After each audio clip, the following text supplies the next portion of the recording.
Hey ho and Heidi ho, kids, kiddos and kidettes. It's time for another STFA Studio Hot Take. Let's talk about thread stands.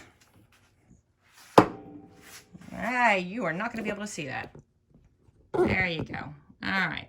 So one of the things that if you post in the group that you've got thread snappage, that you've got thread problems, we tell you get a thread stand. And I always get, why? Well, let me show you why. So I'm going to swing in real close, take your Dramamine, and I'm going to show you, this is a PE 770. This is Maggie. She's probably about 6 years old. She has all the stitches. She comes, like most other machines in the universe, with a horizontal thread pin. And when you load this on, you are supposed to use a thread cap. Okay? And then you thread it like normal. Down 1, 2, 3, 4, 5, 6. Done. And as she's going along at 600 stitches per minute, you will notice she keeps catching on this thread cap. Or sometimes she will catch, because the thread gets down low here, she will catch and wind herself around the pin. And then you get thread breakage. See how tight it's getting? There you go, and it broke because it's trapped there. So one of the pieces of advice that people will give you is use a smaller thread cap. Well, that works, except that still it gets wrapped around here, and going so fast, it's going to catch even further and eventually seize up and snap your thread. So one of the tips, techniques some people tell you to do is flip your cone around and do it this way. That way, it's unspooling off the bottom.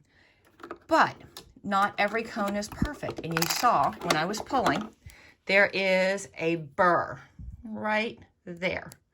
And that thread caught right on that burr, and that will also cause not only a thread snap, but sometimes it will also cause a needle break. Okay?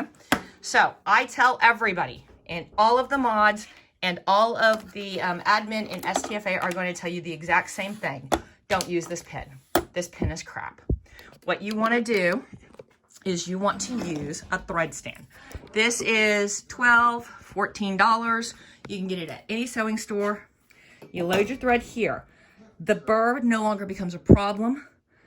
The twisting around the spindle and getting caught on the cap is no longer a problem because it goes straight up, comes here. Positioning. You want to put it to the right-hand corner and rear of your machine, just like so. And then you go through this hook, just like that, and thread it like normal.